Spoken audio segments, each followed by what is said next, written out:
மிக முக்கியமான தலைப்பு, ரொம்ப ஒரு ஆழமான விஷயம். அறிவு திருவிழாவில் ஒரு மாற்றுத்திறனாளி பேசுவது என்பது சால பொருத்தம். ஏன்னா மாற்றுத்திறனாளிகள்கிட்ட வேலை பார்க்கிறதும் மாற்றுத்திறனாளிகளோடு வேலை பார்ப்பதும் இதயமார்ந்த வேலையாக இந்த உலகம் எண்ணிக்கொண்டிருக்கையில் அது இதயமார்ந்த வேலை இல்லை, அது அறிவார்ந்த வேலை என்பதை புரிய வைப்பதற்காகத்தான் இந்த இடத்திலே மாற்றுத்திறனாளிகளை பேச வைத்திருக்கிறார்கள். அதான் முதல் விஷயமே.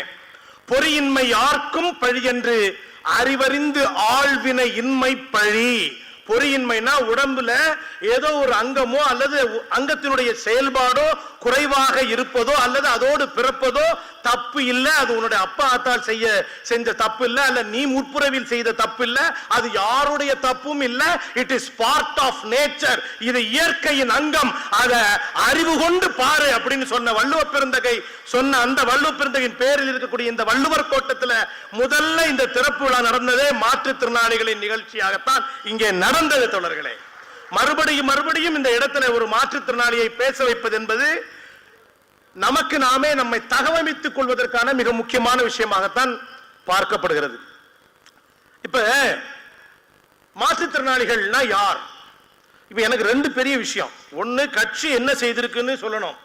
ரெண்டாவது, கட்சியில் இருக்கிற நம்மளே நாம எப்படி மாற்றுத்திறனாளிகளை புரிஞ்சுக்கிறோங்கிறது ரெண்டாவது விஷயம். இப்ப நான் இந்த அரங்கத்தில் இருக்க எல்லார்ட்டையும் பார்த்து ஒரு கேள்வி கேட்கிறேன். இங்க யார் மாற்றுத்திறனாளி? Who is a person with disability? யாரு differently abled? மாற்றுத்திறனாளினா யாரு?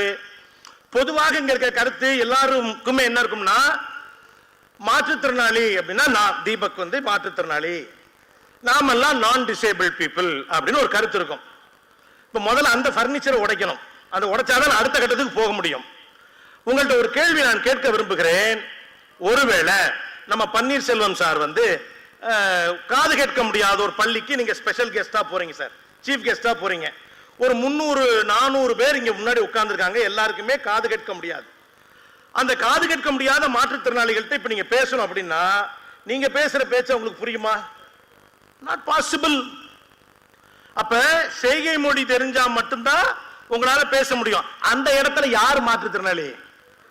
யார் மாற்றுத்திறனாளி? ரைட், இது உங்ககிட்ட நான் விட்டுறேன், சரிங்களா? இங்க நான் 2 வேரியபிள் கொடுத்தேன்.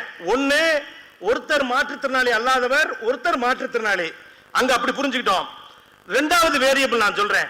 இதே நம்ம பன்னீர்செல்வம் சார், உங்கள்ட்ட கூகுள் இல்ல, டிரான்ஸ்லேட்டிங் ஆப் இல்ல, நீங்க ஒரிசால ஒரு ட்ரெயின் எல்லாம் மாட்டிக்கிட்டீங்க. பிளாட்ஃபார்ம்ல போய் நீங்க என்ன செய்யணும்னா, பசிக்குது உங்களுக்கு. சாருக்கு அங்க ஒரு வயசான அந்த மண்ணின் மைந்தர், ஒடியா மொழி பேசக்கூடிய மண்ணின் மைந்தர் அங்க ஒரு பழம் வித்துக்கிட்டு இருக்கார். அவர்கிட்ட போய் நம்ம பன்னீர்செல்வம் சார் போய், இது என்ன பழம், பூசா இருக்கு, இது என்ன பழம், இது கிலோ எவ்வளவு ரூபா அப்படின்னு வாங்கணும். அப்படின்னா நீங்க என்ன மொழியில, அவருக்கும் காது கேட்கும் வாய் பேச முடியும், உங்களுக்கும் காது கேட்க முடியும் வாய் பேச முடியும். அந்த இடத்துல நீங்க எந்த மொழியில பேசுவீங்க, அவர் எந்த மொழியில புரிஞ்சுக்குவாரு. அப்ப அந்த இடத்துல யார் மாற்றுத்திறனாளி? அங்க 2 பேருமே மாற்றுத்திறனாளிகள். டிசபிலிட்டிங்கிறது ரொம்ப சிச்சுவேஷனல், சூழ்நிலையின் விஷயத்துல தான் ஒரு ஊனத்தை ஒரு இது ஏற்பாடாகுது. டிசபிலிட்டிங்கிறது மைனாரிட்டி மெஜாரிட்டி பாலிடிக்ஸ் உடைய குறியீடு தான் டிசபிலிட்டி பாலிடிக்ஸ். இந்த டிசபிலிட்டியை யார் உருவாக்குறதுனா மெஜாரிட்டி பீப்புள் உருவாக்குறது தான் டிசபிலிட்டி. எனக்கு இருக்கிறது உடல்ல ஒரு சின்ன பழுது மட்டும்தான். இந்த பார்வை இப்ப என்ன, நான் உங்களுக்கு நான் சொல்ல, முதல்ல அந்த பர்னிச்சரை உடைச்சாதான் அடுத்த கட்டத்துக்கு போக முடியும்னு தலைவர் கலைஞர் அவர்கள் இத நிறைய விஷயத்துல கொண்டு வந்துட்டாங்க. நம்ம எல்லாம் நினைச்சும் பார்க்க முடியாத அளவிற்கு அறிவாளி. அதை நான் சொல்றது வேறு விஷயத்துல சொல்றேன். நான் சொல்லட்டுங்களா, ஒரு புரிதலுக்காக சொல்றேன். இப்ப நம்ம ஜெயரஞ்சன் சார்லாம் இருக்காங்க, பன்னீர்செல்வம் சார்லாம் இருக்காங்க. சார், மாற்றுத்திறனாளிங்கிற வார்த்தையை நீங்க இங்கிலீஷ்ல டிரான்ஸ்லேட் பண்ணுங்களேன். என்ன சார் மாற்றுத்திறனாளினா? என்ன சார்? டிஃபரெண்ட்லி ஏபிள்ட் அப்படியே தமிழ் படுத்துங்க. சார் என்ன சொல்றாங்கன்னா, மாற்றுத்திறனாளினா டிஃபரெண்ட்லி ஏபிள்ட் அப்படின்னு சொல்றாங்க. அப்ப நீங்க டிஃபரெண்ட்லி ஏபிள்ட் தமிழ் படுத்துங்க. டிஃபரெண்ட்லி ஏபிள்னா வித்தியாசமாக முடியறவர் அர்த்தம். மாற்றுத்திறனாளினா ஆல்டர்னேட்டிவ்லி ஏபிள்னு அர்த்தம். தலைவர் என்ன ஆங்கிள் கொடுத்திருக்காங்க, நம்ம எந்த ஆங்கிள் இங்கிலீஷ் படிச்சிருக்கோங்கிறது சால சிறந்ததாக உங்களுக்கு புரியும். மாற்றுத்திறனாளினா ஆல்டர்னேட்டிவ்லி ஏபிள்டுங்கிறது தான் சார் அதோடைய ரியல் அண்டர்ஸ்டாண்டிங். இதுதான் இப்ப மாற்றுத்திறனாளிகள்ட்ட வேலை பார்க்கறதுங்கிறது ரொம்ப அறிவார்ந்த விஷயம்னு சொன்னேன் இல்லையா, அதுக்கு சில எக்ஸாம்பிள்ஸ் மாத்திரம் தான் சொல்லியிருக்கிறேன். அன்பு நண்பர்களே, திராவிட இயக்கத்தின் பல்வேறு விஷயங்கள் பேசப்பட்டது. தோழர் நீங்க ஒன் ஆஃப் தி இன்ஸ்பிரேஷன். எனக்கு முன்னாடி பேசின மதிவானன் சார், நீங்க நிறைய கல்வெட்டு விஷயம் சொன்னீங்க. நான் ஒரு விஷயத்தை இங்க பழந்தமிழர்கள் பார்வையில் எப்படி மாற்றுத்திறனாளிகள் இருந்திருக்கிறாருங்கிற கேள்வியை செம்மொழி நிகழ்ச்சி நடந்த இல்லையா மாநாடு, அந்த மாநாட்டில் குடவோலை பாலசுப்ரமணிய ஐயாட்ட கேட்கும் பொழுது அவங்க ஒரு தகவல் சொன்னாங்க. பராந்தக சோழன் 17 பார்வையற்றவர்கள் அதுக்கப்புறமா கூட ஒரு பார்வையற்றவராக சேர்த்து அந்த 18 பேரை திருக்கோயில்களில் நியமிச்சு பாட்டு இறைவன் மீது பாட்டு பாடுவதற்காக நியமிச்சாரு. அந்த 18 பேருக்கும் அவர் வைத்த பெயர் கண் காட்டுவார் அப்படின்னு குடவோலை பாலசுப்ரமணியம் சார் சொன்னாங்க. அதாவது நாங்கள் புரிந்து கொண்ட பொழுது கிட்டத்தட்ட நான் ஹெலன் கெல்லருக்கு அப்புறமா தான் ஒரு மாற்று சிந்தனையாக ஒரு எபிலிட்டியை பார்க்கிறது டிசபிலிட்டியை கீழே பண்றதுன்னு இல்லாம ஒரு மாற்று சிந்தனை வரும்னு நினைச்சோம். ஆனால் அதை பரந்தக சோழன் அப்பயே தமிழினம் வித்தியாசமாக யோசித்திருக்குதுங்கிறதை நான் புரிந்து கொண்டேன். தலைவர் கலைஞர் இருக்காங்க இல்லையா, அவங்க இந்த மாற்றுத்திறனாளிகள் வார்த்தை கொடுத்தாங்க பாருங்க. அந்த வார்த்தை கிட்டத்தட்ட இந்த ஹேண்டிகேப்டுங்கிற வார்த்தை புறையோடி போன மாதிரி இருக்குல்ல, இப்ப யாருமே அதை பயன்படுத்துறது இல்ல. நீங்க பாருங்க எல்லா பேப்பர்லயும் மாற்றுத்திறனாளிகள் தான் வருது. இந்த ஹேண்டிகேப்டுங்கிற வார்த்தை எப்படி வந்து தெரியுங்களா, இது கொஞ்சம் கதையா இருக்கிற மாதிரி இருக்கும். பட் நீங்க என் கூட டிராவல் பண்ணும். ஏன்னா எத்தனை விதமான டிசபிலிட்டி இருக்குன்னா 3000 விதமான டிசபிலிட்டி இருக்கு. நான் எல்லாத்துடைய பிரதிநிதியாக இங்க நின்று கொண்டிருக்கிறேன். இது எவ்வளவு பெரிய வேலை பாருங்க. யானை எடுத்து பானையில் அடைக்கிற வேலை 10 நிமிஷத்துல முடிங்கன்றது. ஏன்னா இது ஒரு அவ்வளவு பெரிய ஹியூஜ் சப்ஜெக்ட். இதுல பகுத்தறிவுக்கு இடம் இருக்கான்னா நிச்சயம் பகுத்தறிவுக்கு இடம் இருக்கு. வலது கால் வச்சு உள்ள வான்னு சொல்றானே, இடது கால் ஊனாம வலது கால் எப்படி எடுத்த முடியும்? அப்ப பாடியில அவங்க தோழர் சொன்னாங்க இல்லையா, இடது கால ஊனாம வலது கால் வச்சு எப்படி வர முடியும்? அப்ப இடது கால் இடதுங்கிறது தவறுங்கிற அந்த மனப்பான்மை இருக்கு பாருங்க. ஃபோர்ஸ்ட் ரைட் ஹேண்ட் அப்படிங்கிறது நியூரலாஜிக்கலி மிகப்பெரிய தவறு. சரி, நான் மீண்டும் சப்ஜெக்ட்குள்ள வர விரும்புறேன் நண்பர்களே. இப்ப இந்த மாற்றுத்திறனாளிகள் அப்படிங்கிற அந்த உலகத்துக்குள்ள போனோம்னா எங்களுடைய பார்வை பாத்தீங்கன்னா ரொம்ப விசாலமான பார்வை. டிக்னிட்டி, மானமும் அறிவும் மனிதருக்கு அழகு. இப்ப என்ன, நான் எங்க படிச்சிருக்கேன், நான் இப்ப என்னவா இருக்கேன், அதெல்லாம் நீங்க மறந்துடுறான். ஜெனரலா ஒரு தபால் என் பேர்ல வருதுன்னு வச்சுக்கோங்களேன், அந்த தபாலை கொண்டு வந்து கொடுக்கும்போது அந்த போஸ்ட்மேனுக்கு இடம் தெரியலன்னா அந்த கம்பு தாங்கி தாங்கி நடப்பாரு, அந்த நடக்க முடியாது ஹேண்டிகேப்டு, அவர் தான். அந்த வார்த்தை எப்படி வந்தது? இங்கிலாந்து நாட்டில் தான் தொழிற் புரட்சி ஏற்படுது. 2ஆம் உலக போர்ல நிறைய பேரு போர்னால அதிகமாக பாதிக்கப்படுகிறவர்கள் மாற்றுத்திறனாளியா தான் ஆவாங்க. அந்த மாற்றுத்திறனாளிகளுக்கு இப்பயே மாற்றுத்திறனாளிகளுக்கு வேலை கிடைக்கிறது பெரிய கஷ்டமா இருக்கு. அப்ப முன்னாடி தொழில் புரட்சி காலத்திலயோ அல்லது 2ஆம் உலக போர் காலத்திலயோ அப்படி எவ்வளவு கஷ்டமா இருந்திருக்கும். அந்த காலகட்டத்தில் ஆக்ஸ்போர்ட் தெருக்கள்ல நின்று தாங்கள் அணிந்திருந்த தொப்பியின் நிமித்தம் முன்னாள் ராணுவ வீரர்கள் ஒரு அந்த தொப்பியை கையில எடுத்து காசு கொடு அப்படின்னு பிச்சை எடுத்தாங்க. ஹேண்ட் -E கேப், ஹேண்டி கேப்ங்கிற வார்த்தை அப்படிதான் வந்தது. மாற்றுத்திறனாளிங்கிற வார்த்தையை மாற்றுகின்ற பொழுதுதான் எங்களுக்கான சுயமரியாதை வருகிறது. சுயமரியாதையினுடைய தொடக்கம், மானத்தினுடைய தொடக்கம் இந்த திராவிட இயக்கம் மாற்றுத்திறனாளிகளுக்கு தந்திருக்கிறது. அன்பு நண்பர், நான் இங்க பேசுறதுங்கிறது ஒரு சகாப்த மாற்றம் என்பதை நீங்கள் புரிந்து கொள்ள வேண்டும். ஒரு சகாப்த மாற்றம். மாற்றுத்திறனாளி அணி என்பதை திராவிட முன்னேற்ற கழகம், திராவிடியன் பார்ட்டி தான் அச்சு அசலாக முதல்ல வரலாற்றுல ஃபர்ஸ்ட் செய்திருக்கிறாங்க. முதலாக ஃபர்ஸ்ட். இப்ப மாற்றுத்திறனாளிகளுக்காக தலைவர் கலைஞர் நினைச்சு சிந்திச்சு ஒர்க் பண்ணதெல்லாம் பார்த்தா உங்களுக்கு ரொம்ப ஆச்சரியமா இருக்கும். சென்னைக்கு பக்கத்துல தேசிய பல வகை ஊனமுற்றவர்களுக்கான ஒரு அமைப்பு இருக்கிறது. மத்திய அரசாங்கத்தினுடைய ஒரு ஹாஸ்பிட்டல் இருக்கு. இது எத்தனை பேருக்கு தெரியும்? கை தூங்க பாப்போம். அது பேர் நிப்மெட், நேஷனல் இன்ஸ்டிடியூட் ஆஃப் மல்டிபிள் டிசபிலிட்டின்னு ஒன்று இருக்கு. எத்தனை பேருக்கு தெரியும்? ஒரே ஒரு கை தான் இங்க தூக்குறாங்க சார். அது ஒரு உடம்புக்குள்ள ஒன்றுக்கு மேற்பட்ட ஊனம் இருக்கிறவங்க, ஒரு ஊனம் இல்ல, ஒன்றுக்கு மேற்பட்ட, அதாவது கண் பார்வை தெரியாம காதும் கேட்காம, அல்லது கால் நடக்க முடியாம கண் பார்வை தெரியாம, இப்படி இருக்கக்கூடிய மாற்றுத்திறனாளிகள் ஒருத்தர் பங்களாதேஷ்ல பிறந்தாலும் சரிதான், பாகிஸ்தான்ல பிறந்தாலும் சரிதான், அவர் சென்னைக்கு வந்தாதான் அதற்கான ட்ரீட்மெண்ட் கிடைக்கும். அதை உருவாக்கி இருப்பது திராவிட முன்னேற்ற கழகத்தின் தலைவர் கலைஞர் அவர்கள் தான். நீங்க எவ்வளவு எக்ஸ்டென்ட்ஃபுல் திங்கிங் பாருங்க. ஆல்டர்னேட்டிவ்லி ஏபிள்ங்கிற திங்கிங், அந்த ஆல்டர்னேட்டிவ்லி ஏபிள்ங்கிற அந்த மானத்தை குறிக்கக்கூடிய வார்த்தையினுடைய, இப்ப நீங்க டிக்னிட்டின்னு சொல்றோம் பாத்தீங்களா, இது கொஞ்சம் உங்களுக்கு நான் ரொம்ப ஹெவியா பேசுற மாதிரி இருக்கும். என் நிலையில் இருந்து பார்க்கிறதுங்கிறது தலைவர் கலைஞருக்கு நீங்க எம்பத்தட்டிக்கல் அண்டர்ஸ்டாண்டிங். இப்ப எல்லாரும் நீங்க பேசும் பொழுது எம்பத்திங்கிற வேர்டுங்கிற எம்பத்தினா என்னன்னா தன் நிலையில் இருந்து அதை புரிந்து கொள்வது மட்டுமல்ல, மற்றவர் நிலையில் இருந்து அதை புரிந்து கொள்வது. அந்த இது உங்களுக்கு இவ்வளவு எளிதாக வந்துராது. அதை உருவாக்கி கொள்ள வேண்டும். அதற்கான பிதா யாருன்னா திராவிட முன்னேற்ற கழகமும் திராவிட இயக்கம் தான். ஏன்னு சொல்றேன், நாங்க தலைவர் கலைஞர் அவர்களை நாங்க எங்க போய் பார்க்க போறோம், அறிவாலயம் பார்க்க போறோம். நாங்க எல்லாம் அப்படியே ஜாலியா டூர்லாம் போயிட்டு தலைவர் ஏற்பாடு பண்ணியிருந்தாங்க, போயிட்டு வர்றோம். சார் நானும் எனக்கு என்ன இப்ப 1980 பிறந்தவன். தலைவர் கலைஞரை அண்ணாந்து பார்த்து வளர்ந்தவங்க. நாங்க அங்க போகும் பொழுது நான் நிறைய இடத்துல கோவில் எழுதி சார்லாம் கோச்சு கூடாது, நான் நிறைய இடத்துல எழுதி தருவேன். தலைவரை போய் பார்க்கும் பொழுது தலைவர் வீல் சேர்ல இருந்து எங்கள்கிட்ட ஒரு வார்த்தை சொன்னாங்க. அது என்னுடைய சாகர வரைக்கும் எனக்கு மறக்காது. காரணம் என்னன்னா அவர் ஒரே விஷயம் சொன்னார், அது அப்படி சீக்கிரமா யாரும் சொல்ல மாட்டாங்க. நானும் உன்னை மாதிரி மாற்றுத்திறனாளி தான் அப்படின்னு ஒரு வார்த்தை சொன்னாங்க. எத்தனை பேர் நீங்க சொல்லிடுவீங்க பாப்போம்? உங்களுக்கு நான் சொல்றேன் சார், வயதான பெரியவங்கள்ட்ட போய் கேட்டா, வயதான பெரியவங்க நீங்க மாற்றுத்திறனாளியா? இல்லப்பா நான் இல்லப்பா நான் இல்ல. ஏன் இப்படி சொல்றீங்க? பதறாங்க. உங்களுக்கு அப்படி முடியுமா? 5 தடவை முதலமைச்சரா இருந்தவங்க, எழுதாத எழுத்து கிடையாது, பேசாத விஷயம் கிடையாது, சந்திக்காத சோதனை கிடையாது, செய்யாத சாதனை கிடையாது. ஆனால் அப்பேற்பட்ட டால் லீடர் உங்களை மாதிரி நானும் மாற்றுத்திறனாளின்னு சொல்றதுக்கான அந்த கெப்பாசிட்டி, அந்த எம்பத்தட்டிக்கல் அண்டர்ஸ்டாண்டிங், என்ன மாதிரி என் மனசுக்குள்ள என்ன நினைக்கிறோங்கிறத புரிந்து கொள்ளக்கூடிய அந்த ஆற்றல் தலைவர் கலைஞரிடம் இருந்து வந்தது. சுயமரியாதைங்கிறது தான் மாற்றுத்திறனாளிகளுடைய. எங்களுக்கு எங்க கோவம் வருது சொல்லுங்க பாப்போம்? யாராவது எங்களை கோவமா திட்டா எங்களுக்கு கோவம் வரும் இல்லையா? எங்களோட ஊனத்தை சொல்லி கிண்டல் பண்ணா எங்களுக்கு கோவம் வரும் இல்லையா? அது என்னது? அது சுயமரியாதை கோவம். அந்த சுயமரியாதைங்களுடைய தொடக்கம் எங்க? அந்த டிக்னிட்டியோட தொடக்கம் எங்க? சார் டைம் ஆகுதா சார்? 5 நிமிஷம் இருக்கா?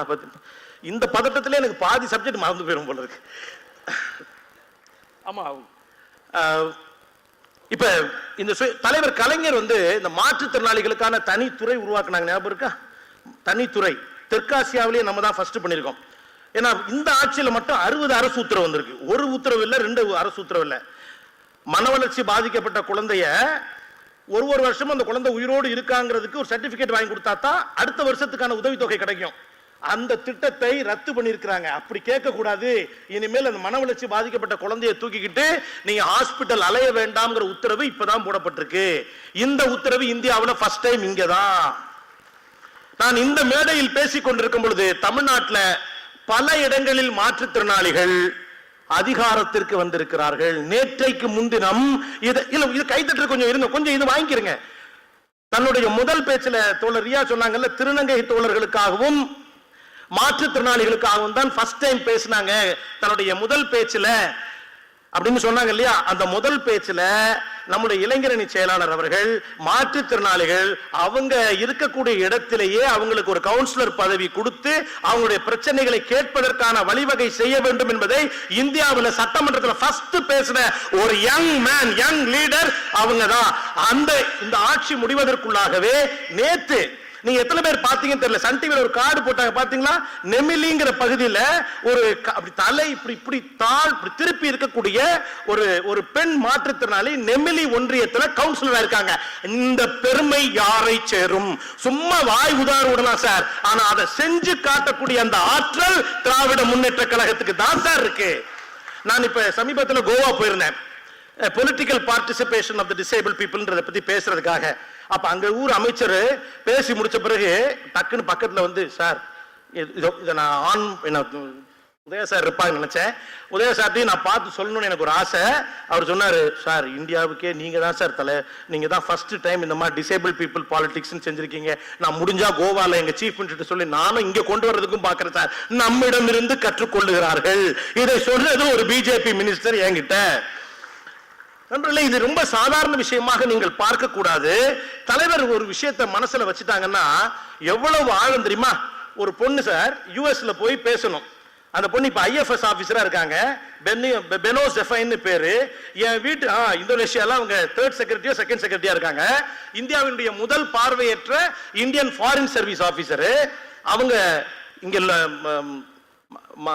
இங்க ஸ்கூல்ல படிக்கும் பொழுது சார் என் பிறந்த நாளைக்கு நீங்க வருவீங்களான்னு சும்மா சாதாரண ஒரு வார்த்தையை போட்டோன்னே கரெக்டா ஞாபகம் வச்சு நம்முடைய முதலமைச்சர் சொல்லாம கொள்ளாம நைட்டு 12 மணிக்கு அந்த பிள்ளை வீட்டுக்கு போய் பர்த்டே விஷயம் சொல்லிருக்காங்க. எங்க நடக்கும், இதுல நிறைய பேருக்கு இது தெரியாது, இப்படி நடந்துச்சா அப்படின்ட்டு.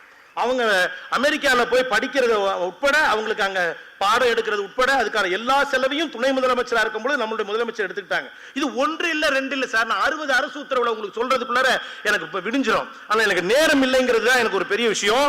தலைவர் மாற்றுத்திறனாளிகளுக்காக எப்படி பேசினார்னு ஒரு விஷயம் சொல்லிக்கிறேன். ஒரே நாள்ல 9 அரசு உத்தரவு கொடுத்தார். 19/8 யாராவது நீங்க கொஞ்சம் அதை வாசிக்கணும். ஏன் ஆட்சியில செய்தது மட்டும் இல்ல, நம்ம தலைவர் செய்ததையும் சொல்லிடுறேன். எனக்கு நான் மதிவானன் சார் சொல்லிட்டு இருந்தேன், நான் இங்கேருந்து எடுக்கிறதா எதை விடுறது எதை தொடுறது. இந்த பெண்ணை ஒரு நகை கடைக்குள்ள கொண்டு போய் விட்டா திக்கு தண்டுவாங்கன்னு சொல்றீங்களா, எனக்கு இப்ப அப்படிதான் இருக்கு. இதை விட்டோம் பேசி முடிச்சுட்டு அங்க போய் உட்கார்ந்தோன்னே ஐயோ இதை சொல்ல மறந்தேன்னு எனக்கு ஒரு பதட்டம் இருக்கும். அதனால ஒரு விஷயம் சொல்றேன், நம்ம தலைவர் என்ன செய்யறாங்க, மாற்றுத்திறனாளிகளுக்கான ஐநா உரிமை உடன்படிக்கைன்னு ஒண்ணு இருக்குங்கிறதே பல பேருக்கு தெரியாது. இதுல எத்தனை பேருக்கு சொல்லுங்க, கை தூங்க பார்ப்போம். மாற்றுத்திறனாளிகளுக்கான ஐநா உரிமை உடன்படிக்கை ஃபர்ஸ்ட் டைம் கேக்குறீங்க தானே இந்த வார்த்தை, யுனைடெட் நேஷன்ஸ் கன்வென்ஷன். இதை தலைவர் கலைஞர் 2007 பேசியிருக்காருன்னா உங்களால நம்ப முடிகிறதா? 2007 இந்த சைடு பிரைம் மினிஸ்டர் மன்மோகன் சிங் இருக்காங்க, இந்த சைடு சோனியா காந்தி மேடம் இருக்காங்க. அவர் அப்ப சொல்றாரு, அது எப்ப நம்மளுடைய புதிய சட்டமன்றத்தை தொடங்கின விழா, அந்த விழாவுடைய அந்த முரசொலில் நீங்க எடுத்து படிச்சு பாருங்க.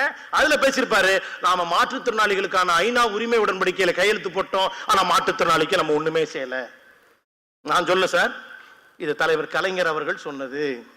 மாற்றுத்திறனாளிகளுக்காக என்னென்ன லெவலுக்கு இறங்கி பேசியிருக்காரு தெரியுங்களா? ஒரு நாள் மாற்றுத்திறனாளிகள் போராடுற மாற்றுத்திறனாளிகள் போராடுறாங்களா, நான் நேர்ல போறேன்ட்டு சாப்பிடாம போயிடறாங்க. அதான் இந்தியன் எக்ஸ்பிரஸ் ஒரு எழுதுறாங்க, chief minister Schiff's the fast to break the fast அப்படின்ற தலைமுறை.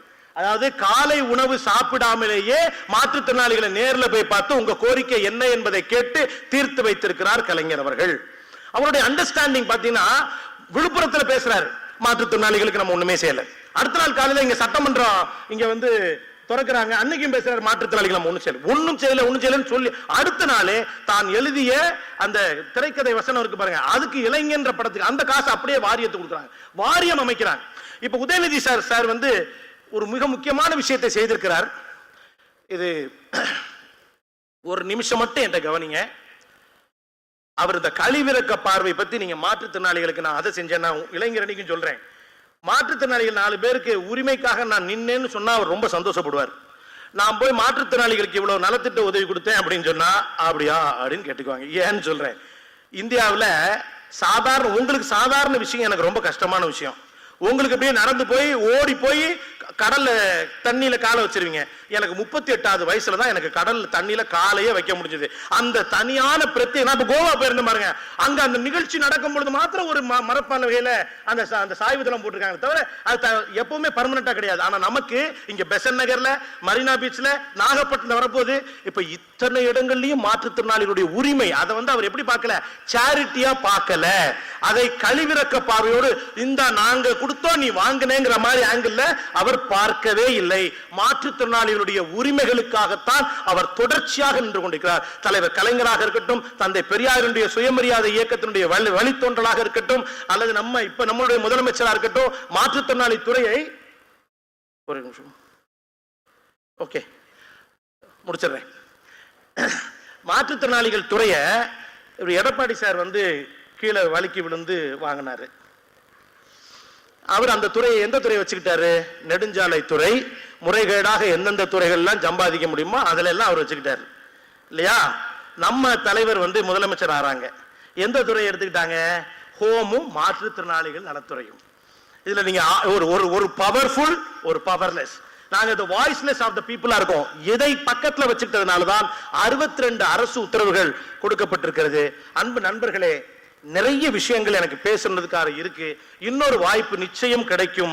மாற்றுத்திறனாளிகள் குறித்து இன்னும் ஆழமான பார்வையோடு, ஏன்னா நீங்க அவ்வளவு பேர் எங்களுக்கான அம்பாசிடராக, எங்களுடைய தூதர்களாக நீங்கள் மாற வேண்டும் என்பதற்காகத்தான் இந்த இடத்துல எங்களை பேச வச்சிருக்காங்க. எங்களோடு சேர்ந்து ஐயோ அப்படின்னு உச்சு கொட்டுறதுக்கோ அல்லது அழுகிறதுக்கோ இல்ல, எங்களினுடைய குரலாக இளைஞர் அணி எந்த இடத்துல போனாலும் ஒரு மாற்றுத்திறனாளிக்காக, ஒரு மனநிலை பாதிக்கப்பட்டவர்களுக்காக, ஒரு மன வளர்ச்சி பாதிக்கப்பட்ட இப்படிப்பட்ட மாற்றுத்திறனாளி குரலுக்காக, அந்த பெற்றோருக்காக, தூக்கிட்டு போற பெற்றோருக்காக, அவங்களுக்கான நிக்கிற குரலாக நீங்கள் இருப்பீர்கள். இளம் பேச்சாளர்கள் ஒவ்வொரு மேடையிலையும் பேசுவீர்கள்.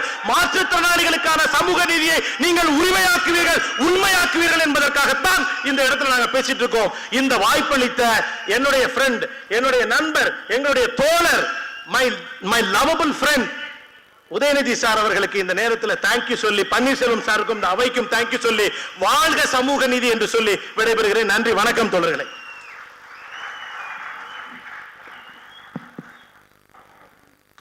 திமுக கருத்தரங்கங்களில் இருக்கக்கூடிய மிகப்பெரிய கடினமான வேலை என்னன்னா, சீக்கிரம் முடிங்கன்னு யாருக்கிட்டுமே சொல்ல முடியல. ஏன்னா